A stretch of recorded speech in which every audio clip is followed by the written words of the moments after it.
today, I'm gonna show you how to make an easy pancake. And these are the all ingredients you need. 1 and 1/2 cup of all-purpose flour, 4 tablespoons of baking powder, 1/8 teaspoon of salt, 2 tablespoons of white sugar, 1 piece of egg and 1/4 cup of melted butter, 1 and 1/4 cup of fresh milk, and 2 tablespoons of vanilla extract. First, melt the butter and add butter to fresh milk.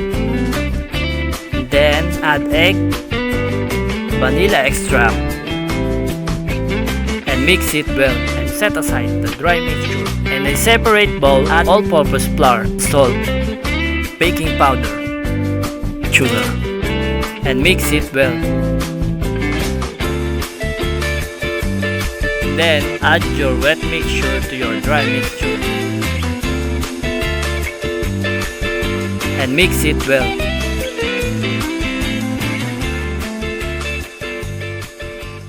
Cook in pan in low heat.